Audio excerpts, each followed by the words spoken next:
Hello everyone, मैं अमित और आप देख रहे हैं अपना यूट्यूब चैनल अमित एजुकेशन। मेरे प्यारे साथियों, इसके पिछले वीडियो यानी डे फर्स्ट में हम लोग ग्रामर के कॉन्सोनेंट और वॉवेल्स इन दोनों को बहुत अच्छे से समझा। ठीक है, अल्फ़ाबेट क्या होते हैं, कॉन्सोनेंट क्या होते हैं, वॉवेल्स क्या होते हैं, हम पिछली वीडियो में पढ़ चुके हैं। तो आज हम इस वीडियो में पढ़ने वाले हैं सेंटेंस। क्या पढ़ने वाले हैं? सेंटेंस। ठीक है, पिछली वीडियो में हम लेटर्स, वॉवेल्स, कॉन्सोनेंट्स, अल्फ़ाबेट क्या होते हैं इन सबको पढ़ चुके हैं। तो आज हम इस वीडियो में पढ़ेंगे सेंटेंस। सेंटेंस का निर्माण किन किन टॉपिक से होता है, किन किन स्टेप वाइज स्टेप होता है, इन सबको बहुत अच्छे से समझते हुए चलेंगे। ठीक है, तो समझते हैं ग्रामर। आज दूसरा दिन है। आज हम सेंटेंस को पहले पढ़ेंगे, इसके बाद सेंटेंस में आवश्यक पढ़ने वाली जो टॉपिक्स हैं उनको हम एक एक टॉपिक को कवर करते हुए चलेंगे, जैसे पार्ट ऑफ स्पीच और जो आर्टिकल्स हैं यूज, प्रीपोजिशंस यूज, इन सबको यूज को पढ़ेंगे। उसके बाद आपको और टेंस, इतना पढ़ने के बाद आपको लगने लगेगा कि हमें अंग्रेजी आता है। उसके बाद हम एक्टिव पैसिव वॉइस पढ़ेंगे, डायरेक्ट इनडायरेक्ट पढ़ेंगे, पूरा इंग्लिश ग्रामर जितना है सबको हम क्या करेंगे? कवर करेंगे। ठीक है, अब आज हम ये सेंटेंस पढ़ाने के बाद हम छोड़ देंगे सिंगुलर और प्लूरल, यानी कि नंबर पढ़ेंगे और जीरेंड पढ़ेंगे। ठीक है साथी, तो चलिए देखते हैं। दूसरा दिन में आपका स्वागत है। दूसरे में ग्रामर, व्याकरण। आज हम इसमें पढ़ने वाले क्या हैं? सेंटेंस। क्या पढ़ने वाले हैं साथी? सेंटेंस। ठीक है, तो चलिए देखते हैं। ऐसा कौन सा वर्ड है जिसमें पांचों वावेल स्वर आ जाते हैं? आपको पता होना चाहिए। कभी कभी एग्जाम में ऐसा भी पूछ लिया जाता है कि ऐसा कौन सा वावेल है जिसमें पांचों स्वर, यानी कि कौन सा वर्ड है जिसमें पांचों वावेल आ जाते हैं? क्या आ जाते हैं? पांचों वावेल आ जाते हैं। ठीक है, तो चलिए समझते हैं कौन सा वर्ड है। वर्ड है आ जाता है। वर्ड क्या है? वर्ड है एजुकेशन। क्या है? एजुकेशन। देखिए, ई आया है, यू आया है, ए आया है, आई आया है और ओ आया है। यही पांच स्वर होते हैं, आपको पता होना चाहिए। और ये पांचों स्वर एजुकेशन में आ चुके हैं। एजुकेशन मतलब क्या होता है? शिक्षा। क्या होता है? शिक्षा होता है। ठीक है,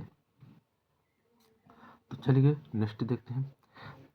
इंग्लिश की सबसे छोटी इकाई क्या होती है? साउंड होती है। अब सेंटेंस को पढ़ते हैं तो भाई सेंटेंस के हर एक कैसे निर्माण होता है, उन हर एक टॉपिक को हम क्लियर करेंगे, तभी तो आपको समझ में आएगा सेंटेंस क्या होता है, वरना कंफ्यूज रहेंगे।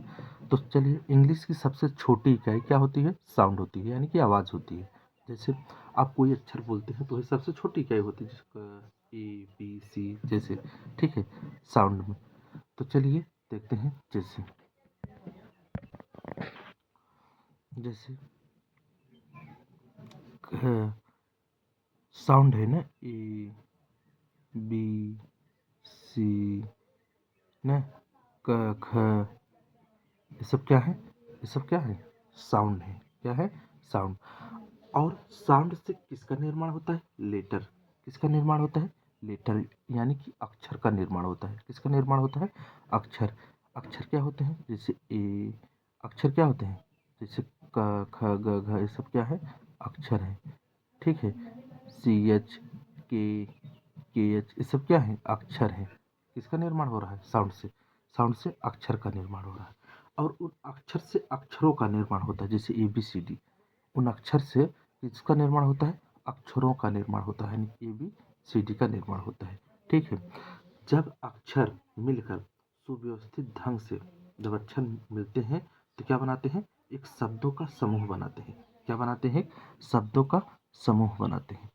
अक्षर मिलकर एक शब्द बनाते हैं। क्या बनाते हैं? एक शब्द बनाते हैं। अब पता होना चाहिए आपको सब, जिनका अर्थ सार्थक अर्थ निकले। ये नहीं कि आप कुछ भी लिख दें और शब्द बन गया, उसका अर्थ ही नहीं पता है, अर्थ ही नहीं आता है। ऐसा नहीं होता है। जब अक्षर मिलेंगे तो उनका एक सार्थक शब्द होना चाहिए, अर्थ होना चाहिए, तब जाकर क्या होता है? वो वर्ड होता है। जैसे आप कोई भी, जैसे डॉग, डॉग की गोड, इन सब का एक सार्थक अर्थ होता है। क्या होता है? अर्थ होता है। एक्सीलेंट, क्या होता है इन सब का? एक्सीलेंट, एग्जामिनेशन, इन सब का क्या होता है? सार्थक अर्थ होता है। ठीक है साथियों, चलिए आगे देखते हैं। अब सेंटेंस देखते हैं। भाई सेंटेंस को जानना बहुत ज़रूरी है। इस वीडियो में हम सेंटेंस की ही बात करने वाले हैं ना, तो आपको अब सेंटेंस देखते हैं। सेंटेंस क्या होता है?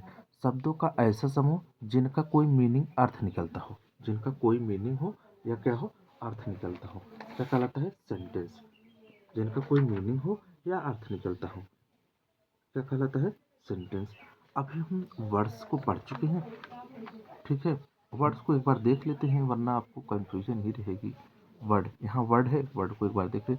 अक्षरों को एक निश्चित क्रम में रखने पर शब्दों का निर्माण होता है। क्रम में रखने पर यानी कि शब्दों का निर्माण प्रायः स्वर और व्यंजन दोनों के संयोग से होता है। ऐसा नहीं है कि एक ही संयोग से बन सकता है। प्रत्येक शब्द में एक वावल जरूर होता है। आप किसी भी शब्द को बोलकर या लिख कर देख सकते हैं। ठीक है, यहाँ मैंने लिख दिया है, बोल दिया है, आप लोग देख सकते हैं। ठीक है, ठीक है साथी, तो चलिए देखते हैं अब सेंटेंस। सेंटेंस क्या होता है? शब्दों का एक विशेष क्रम, शब्दों को एक विशेष क्रम में रखने से वाक्य बनता है। जिस वाक्यों द्वारा हम क्या करते हैं? लिखकर या बोलकर अपने विचार प्रकट करते हैं। वाक्य द्वारा क्या करते हैं? हम अपने विचार को प्रकट करते हैं। किसके माध्यम से? लिखकर या बोलकर। ठीक है, अतः आप ऐसे भी बोल सकते हैं। क्या बोल सकते हैं? वाक्य शब्दों का ऐसा समूह है जिनका अपना पूर्ण और स्पष्ट अर्थ होता है। क्या होता है? पूर्ण और स्पष्ट अर्थ। कोई वाक्य बोला जाए तो उसका एक पूर्ण और स्पष्ट अर्थ होता है। जैसे यह एक मेज है, यह वह एक कुर्सी है। ठीक है, इंग्लिश में समझ लेते हैं। द सेंटेंस, सेंटेंस को समझते हैं। The sentence is a group of word which makes a complete sense, which makes a complete sense, जो एक कंप्लीट क्या देता है? अर्थ देता है। क्या देता है? अर्थ देता है। अब चलते हैं। A group of word which has a sense, क्या है? सेंस होना चाहिए। ठीक है, अब सेंटेंस के बाद स्पीच या पैसेज आता है। सेंटेंस के बाद क्या आता है? स्पीच या पैसेज आता है साथी। अब हम स्पीच या पैसेज वाक्यों के क्या करते हैं? वाक्यों को जोड़ जोड़ कर एक स्पीच तैयार करते हैं। क्या करते हैं? एक स्पीच तैयार करते हैं जिसका कुछ उद्देश्य होता है। जिसका क्या होता है? कुछ उद्देश्य होता है। ठीक है, उसी को क्या कहते हैं? स्पीच कहते हैं। अब इंग्लिश में एक लेटर के ज़्यादा साउंड हो सकते हैं। अब पता होना चाहिए इंग्लिश में क्या होता है? एक लेटर के ज़्यादा साउंड हो सकते हैं। यानी कि वॉवेल्स जो हैं उनके, इंग्लिश में वॉवेल्स, वॉवेल कितने हैं? इंग्लिश में वॉवेल कितने हैं? 5। ठीक है, ऐसा नहीं है कि इनके 5 ही साउंड होंगे। ए ई आई ओ यू, कौन से? ए ई आई ओ यू। ऐसा नहीं है कि इनका 5 ही साउंड होगा। इनके पूरी तरह से कितने साउंड होते हैं? 22 साउंड होते हैं। कितने साउंड होते हैं? 22। ई के लगभग 5 साउंड होते हैं। ई के लग 4 साउंड होते हैं। ई के भी लगभग 4 साउंड होते हैं। ठीक है, ऐसे ही कॉन्सोनेंट है। ऐसे ही क्या है? कॉन्सोनेंट है। कॉन्सोनेंट क्या है? कॉन्सोनेंट। वॉयल मतलब स्वर, कॉन्सोनेंट मतलब क्या होता है? व्यंजन। व्यंजन कितने हैं साथी? व्यंजन है 21। कितने हैं? 21 है। इनके भी साउंड है। अब साथी समझ लेते हैं इनके कितने साउंड है। इनके साउंड है टोटल 24 साउंड। कितने साउंड है? टोटल 24 साउंड है। ठीक है साथी, मतलब जितने कॉन्सोनेंट है, जितने व्यंजन है, 21 व्यंजन को हम कितनी तरह से बोल सकते हैं? 24 तरह से बोल सकते हैं। कितनी तरह से बोल सकते हैं? 24 तरीके से बोल सकते हैं। जो वाई और डब्लू है, क्या है? वाई और डब्लू को सेमी वॉवेल कहते हैं। क्या कहते हैं? सेमी वॉवेल कहते हैं। सेमी वॉवेल कहते हैं। क्या कहते हैं साथी? Semi vowel. क्योंकि क्योंकि इनका मीनिंग कभी कभी इनका मीनिंग कभी कभी किसके रूप में होता है? स्वर के रूप में होता है। कभी कभी स्वर के रूप में होता है। किसके रूप में होता है? स्वर के रूप में होता है या किया जाता है। ठीक है साथी, स्वर के रूप में क्या होता है? निकलते हैं। जो इनके मीनिंग होते हैं, इनके मीनिंग किसके रूप में होते हैं? स्वर के रूप में निकलते हैं।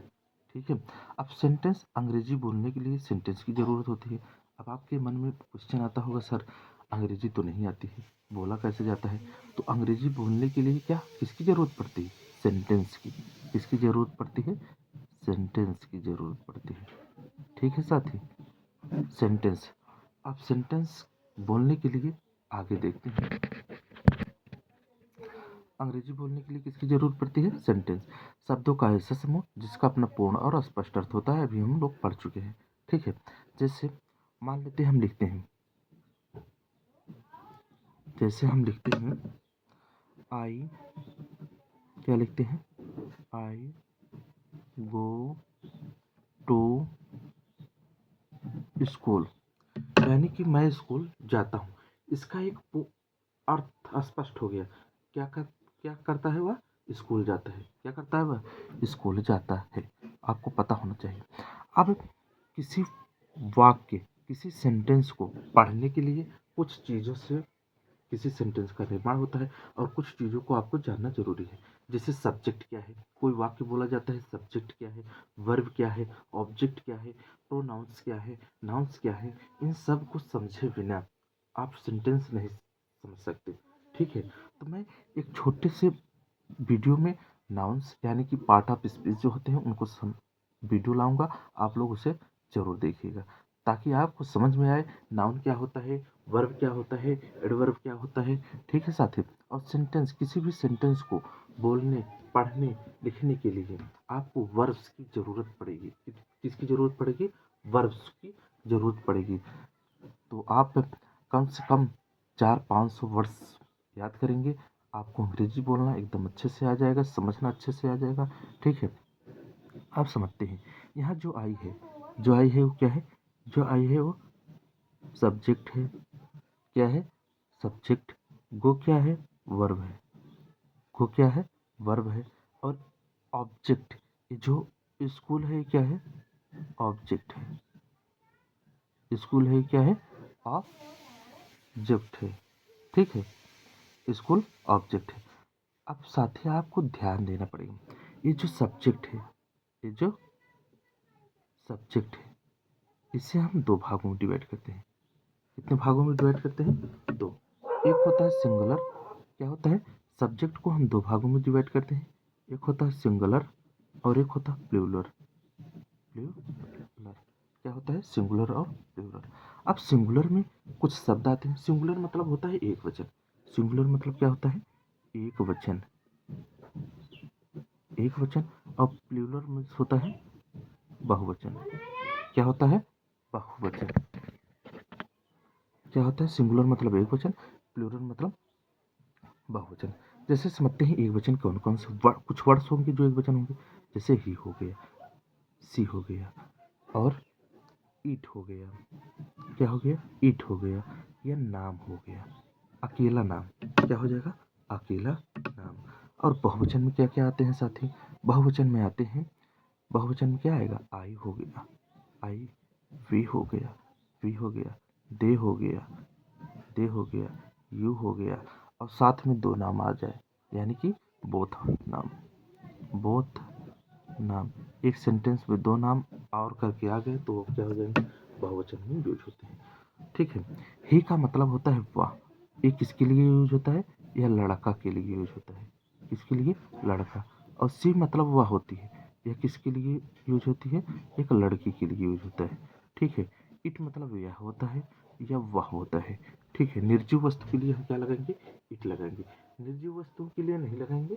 निर्जीव वस्तुओं के लिए लगाएंगे ही लगाएंगे। बाकी जो सजीव वस्तु है, जिनमें जान है, उनके लिए कुछ के लिए भी हम क्या लगाते हैं? इट का प्रयोग। नेम मतलब क्या होता है? आपको पता है, नाम है। आई का मतलब होता है मैं। आई का मतलब क्या है? मैं। ये सब साथी प्रोनाउंस है। ये सब क्या है? वी का मतलब क्या है? हम। वी का मतलब हम या हम लोग। हम या हम लोग। वे का मतलब क्या है? हम या हम लोग। दे का मतलब है वे या वे लोग। वे या वे लोग। यू का मतलब क्या है? तुम या तुम लोग। तुम या तुम लोग है। ठीक है साथी, ये सब जितने हैं, ये सब क्या है? नाम को छोड़कर, नाम को छोड़कर ये सब जितने हैं सब क्या है? प्रोनाउन है। क्या है? प्रोनाउन कहलाते हैं। ठीक है साथी, जैसे कभी वाक्य आपसे बोल दिया जाए, जैसे आपको पता होना चाहिए। इन सब का मीनिंग आपको क्या होना चाहिए, पता होना चाहिए। जैसे वह गाय है, क्या है, वह गाय है।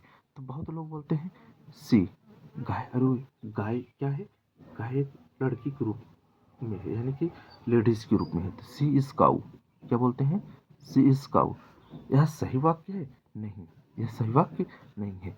हम गाय और जानवरों के लिए इट लगाते हैं। तो क्या लगाते हैं, इट इज काऊ। या यह वह एक गाय है, ठीक है, ठीक है।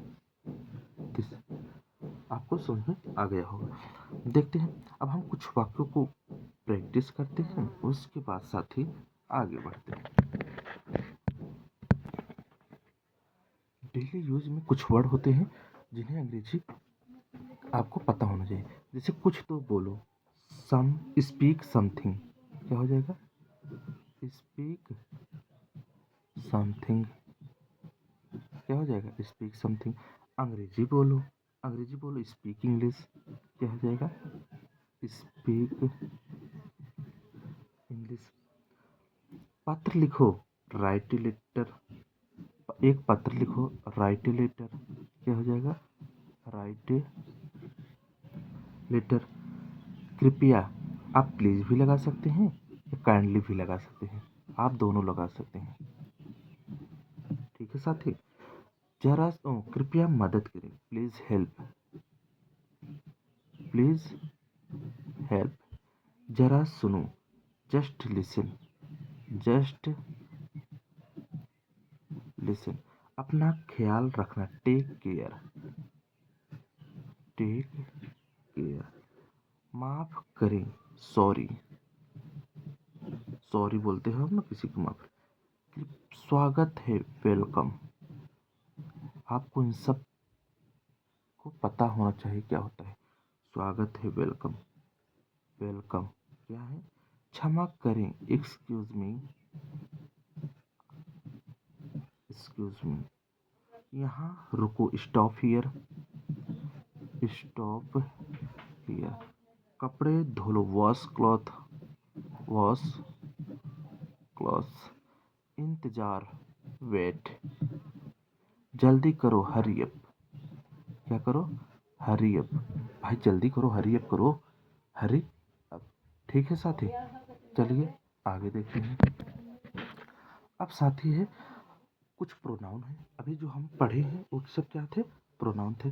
साथ ही हम how to use pronoun, pronoun को कैसे प्रयोग करेंगे आपको पता होना चाहिए। प्रोनाउन है, आई मतलब क्या होता है, मैं, वी मतलब हम या हम लोग, दे मतलब वे या वे लोग, यू मतलब तुम या तुम लोग, वी मतलब वह लड़का के लिए, सी मतलब वह लड़की के लिए, और इट मतलब यह वह होता है, ठीक है साथी। आपको इतना पता होना चाहिए। तो आई का हम कहीं कहीं किसके यूज में यूज करते हैं, ऑब्जेक्टिव फॉर्म में। किसके यूज में करते हैं, ऑब्जेक्टिव फॉर्म में। जैसे मी, मी मतलब क्या होगा, मुझे, क्या होगा, मुझे या मेरी होगा, मुझे या मेरी हो जाएगा। जैसे मेरी मदद करो, प्लीज हेल्प मी, जैसे हो गया मेरी मदद करो,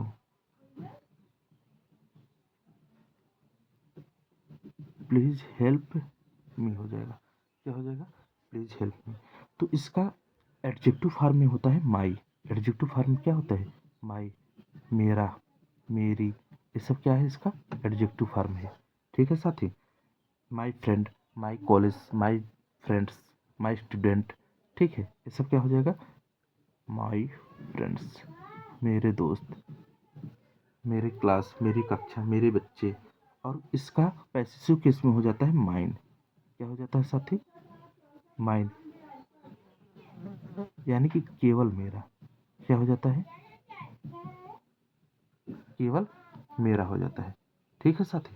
चलिए नेक्स्ट देखते हैं। नेक्स्ट होता है वी, या वी मतलब हम या हम लोग, वी मतलब क्या होता है, हम या हम लोग। अब इसका भी ऑब्जेक्टिव क्वेश्चन कुछ होगा, हाँ होगा। इसका ऑब्जेक्टिव क्वेश्चन होता है अस, अस मतलब होता है हमें, अस मतलब क्या होता है, हमें। जैसे हमें छोड़ दो, वाक्य है हमें छोड़ दो, लीव मी, हमें छोड़ दो, क्या हो जाएगा, लीव अस, क्या हो जाएगा, लीव अस। आवर मीन्स होता है हमारा, इसका एडजेक्टिव केस क्या होता है, हमारा। जैसे हमारा देश, आवर कंट्री, हमारा देश, आवर कंट्री। हमारा कोचिंग, आवर कोचिंग, हमारा online coaching, our online coaching centre. ठीक है। अब इसका पॉसेसिव केस होता है आवर्स। क्या होता है, आवर्स। आवर्स मीन्स होता है केवल हमारा, केवल हमारा होता है। ठीक है साथी। अब हम समझते हैं दे मतलब वे या वे लोग, इनका एक ऑब्जेक्टिव केस होता है देम। क्या होता है, देम होता है साथी, देम होता है। जैसे उन्हें पढ़ाओ, उन्हें पढ़ाओ हो जाएगा टीच देम। क्या हो जाएगा, टीच, उन्हें पढ़ाओ टीच देम। इसका एक एडजेक्टिव फॉर्म हो जाएगा दियर। क्या हो जाएगा, दियर। ये चार्ट आपको याद होना चाहिए साथी, और आपको पता होना चाहिए किसका ऑब्जेक्टिव, किसका एडजेक्टिव, किसका पॉसेसिव केस क्या होता है। दियर माना उनका, ठीक है, उनकी बात, दियर मदर, उनकी माता। जैसे उनकी माता दियर मदर, दियर मदर। ठीक है। और दियर्स मतलब होता है केवल उनका, दियर्स मतलब होता है केवल उनका। क्या हो जाता है साथी, केवल उनका हो जाता है।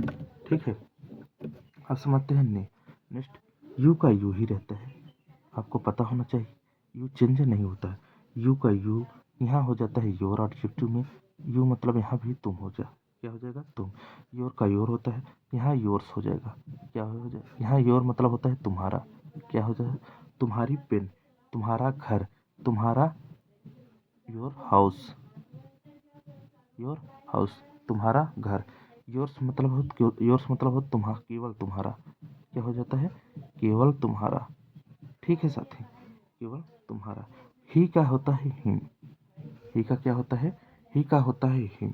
हिम मतलब होता है उसे, हिम मतलब क्या होता है, उससे। हिज मतलब होता है उसका, हिज मतलब क्या होता है, उसका। और हिज मतलब क्या होता है, केवल उनका, केवल उनका। अब सी का होता है हर, सी का क्या होता है, हर। इसका भी क्या हो जाता है, हर। हर मतलब होता है उसकी, यह लड़कियों के लिए यूज होता है। उसकी गाड़ी, उसकी घर, उसका, उसकी मेज। ठीक है। हिज मतलब होता है केवल उसका, केवल उसकी। ठीक है। इट का चेंज नहीं होता है, एडजेक्टिव केस में आता है इट, एडजेक्टिव केस में आ जाता है, हो जाता है इट्स। क्या हो जाता है, इट्स हो जाता है। ठीक है साथी, ये चार्ट आपको याद होना चाहिए, वरना आपको समझने में कन्फ्यूजन होगा कि इसका आई का एडजेक्टिव, ऑब्जेक्टिव, पॉसेसिव केस क्या होता है, कहाँ यूज होता है, दिक्कत होगी। तो चलिए देखते हैं नोट। उम्मीद करते हैं आपको एक बार फिर से दिखा देते हैं चार्ट को, आप लोग देख लीजिए, समझ लीजिए अच्छे से, और चलिए आगे बढ़ते हैं। आगे क्या है, नोट। सेंटेंस को अच्छे से पढ़ने और बोलने के लिए आपको वर्ड्स और वर्ड्स मीनिंग आनी चाहिए। साथ ही सेंटेंस को, किसी भी सेंटेंस को बनाने, लिखने, बोलने, पढ़ने के लिए आपको क्या आना चाहिए, वर्ड्स आना चाहिए, वर्ड्स मीनिंग्स आनी चाहिए। तो हम एक एक वीडियो अपलोड करते रहेंगे, आप लोग देखते रहिए कि वर्ड्स आप लोग, वर्ब जो है याद करते रहिए। तो चलिए समझते हैं kinds of sentence. Kinds of sentence मतलब वाक्य के क्या होते हैं, प्रकार। वाक्य के क्या होते हैं, प्रकार। दिस आर 5 टाइप्स, मतलब ये कितने प्रकार के हैं, 5 प्रकार के हैं। अब एक एक को हम बहुत अच्छे से समझते हुए चलेंगे। ठीक है साथी। असर्टिव सेंटेंस मतलब कथन सूचन वाक्य, मतलब कहा जाए। जैसे राम बाजार जाता है, कहा जा रहा है ना, राम बाजार जाता है। वह स्कूल जाता है, कहा जा रहा है। इन वाक्यों में क्या है, एक असर्टिव सेंटेंस मतलब सीधा। ये निगेटिव भी हो सकती है, ऐसी बात नहीं है। ठीक है। ये क्या हो सकती है, नेगेटिव भी हो सकती है। तो इन वाक्यों में किसी कथन का वर्णन किया जाता है, ये सकारात्मक तथा नकारात्मक दोनों हो सकते हैं। आपको पता होना चाहिए जो असर्टिव सेंटेंस होता है वो सकारात्मक और नकारात्मक दोनों हो सकते हैं। जैसे सीता खाना पका रही है, सीता इज, इसका हो जाएगा सीता इज मतलब होता है ही। सीता इज कुकिंग, मतलब कुक मीन्स पकाना, रहा है रही है तो cooking the food, cooking the food हो जाएगा साथी। ठीक है साथी। चलिए इसका सेकंड रूप देख रहे हैं, निगेटिव। वे क्रिकेट नहीं खेल रहे हैं, वे क्रिकेट नहीं खेल रहे हैं तो हो जाएगा दे। बहु दे अभी हम लोग पढ़ चुके हैं, बहुवचन है तो they are not, they are not playing playing the cricket, they are not playing the cricket. साथी यही इसका हो जाएगा। अब हम समझते हैं नेक्स्ट। नेक्स्ट क्या है साथी? नेक्स्ट है इंट्रोगेटिव सेंटेंस, मतलब प्रश्नवाचक वाक्य। जिन वाक्यों का प्रयोग प्रश्न पूछने के लिए किया जाता है उन्हें क्या कहते हैं? प्रश्नवाचक वाक्य कहते हैं। जैसे क्या राधा गाना गा रही है? क्या राधा गाना गा रही है? इज राधा। हमेशा नाम का पहला अक्षर कैपिटल लेटर में ही लिखना है। Is Radha singing, is Radha singing the song, singing the song. क्या राधा गाना गा रही है? इसका हो जाएगा। तीसरा देखते हैं। तीसरा है इम्पेरेटिव सेंटेंस। क्या है? इम्पेरेटिव मतलब आज्ञा सूचक वाक्य। आपको कहीं ऐसा कुछ वाक्य ऐसे होते हैं जिसमें लगेगा कि आपको आज्ञा दिया जा रहा है। क्या दिया जा रहा है साथी? आज्ञा दिया जा रहा है। ठीक है। जैसे जिस वाक्य में आदेश, आज्ञा तथा प्रार्थना आदि का भाव निहित हो, ऐसे वाक्य को क्या कहते हैं? Imperative sentence. ऐसे वाक्यों में सब्जेक्ट यू होता है, पता तो नहीं चलता है लेकिन रहता ही यू है। जैसे यहाँ आओ, जैसे यहाँ आओ, कम हियर। अब यहाँ आओ किसे बोला जाएगा? कम हियर, तुम यहाँ आओ। क्या बोला जाएगा साथी? तुम यहाँ आओ, यानी कि कम हियर। ठीक है। दूसरा है कृपया अपना स्थान ग्रहण करें। कृपया तुम अपना स्थान ग्रहण करें या आप अपना स्थान ग्रहण करें। प्लीज क्या हो जाएगा? Please take your seat, please take your seat. ठीक है। अब देखिए यहाँ योर जो है, यहाँ योर किसके रूप? यू का योर होता है ना एडजेक्टिव रूप, तो यहाँ रूप प्रयोग हुआ है। ठीक है साथी। क्वेश्चन नंबर नेक्स्ट देखते हैं, यानी कि एक्सक्लेमेटरी सेंटेंस, आश्चर्य सूचक वाक्य। जिस वाक्य में प्रसन्नता, दुख, आक्रोश, घृणा आदि का बोध हो, इसमें विस्मयादि बोधक चिन्ह का प्रयोग होता है, उसे क्या कहते हैं? एक्सक्लेमेटरी। मतलब जहाँ आश्चर्य हो, दुख हो, क्या हो, ये सब आक्रोश, घृणा हो, वहाँ क्या करते हैं? एक्सक्लेमेटरी सेंटेंस का प्रयोग करते हैं। जैसे हुर्रा हम मैच जीत गए, हुर्रा हम मैच जीत गए, तो इसका अनुवाद क्या हो जाएगा? हुर्रा। अभी विस्मयादि बोधक का चिन्ह, we won the match, we have, हम मैच जीत गए हैं, तो we have won the match, we have won the match. साथ ही यहाँ हैज या हैव प्रयोग क्यों हुआ है? क्योंकि गया है, गई है, ये टेंस पहचान है प्रेजेंट परफेक्ट की। आपको साथ ही धीरे धीरे सब समझ में आएगा। अभी हम टेंस पढ़ेंगे तो आपको सेंटेंस बहुत अच्छे से समझ में आ जाएगा। ठीक है। चलिए नेक्स्ट और अंतिम देखते हैं कौन सा है। अभी हम जो विस्मयादि बोधक वाले में पढ़े थे उसमें कुछ और कर लेते हैं। हाय वह जीवित, शाबाश तुम दौड़ में जीत गए हो, शाबाश तुम दौड़ में जीत गए हो। ब्रेव क्या हो जाएगा? ब्रेव विस्मयादि बोधक। You have won the race, क्या हो जाएगा?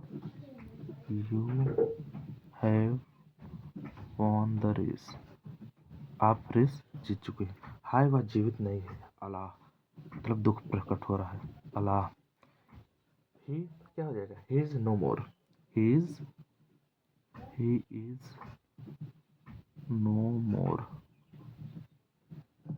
ठीक है साथी। देखते हैं नेक्स्ट और लास्ट, ऑप्टेटिव सेंटेंस, इच्छा सूचक वाक्य। मतलब आप भगवान मेरी इच्छा पूरा कर दो, भगवान आप दीर्घायु हो, शुभकामनाएं दिए जाता है, ये सब क्या हुए? इच्छा पूर्ति वाक्य होते हैं। जो वाक्य इच्छा या प्रार्थना प्रकट करता है, जैसे उसे इच्छा सूचक वाक्य कहते हैं। जैसे आप दीर्घायु हो, आप दीर्घायु हो, तो आप क्या कर रहे हैं? इच्छा कर रहे हैं, जाहिर कर रहे हैं, तो मे यू क्या हो जाएगा? मे यू लिव लॉन्ग, क्या हो जाएगा? मे यू लिव लॉन्ग हो जाएगा। ठीक है साथी। आपको शुभकामनाएं, आपको शुभकामनाएं, wish you all the best, इसका क्या हो जाएगा? Wish you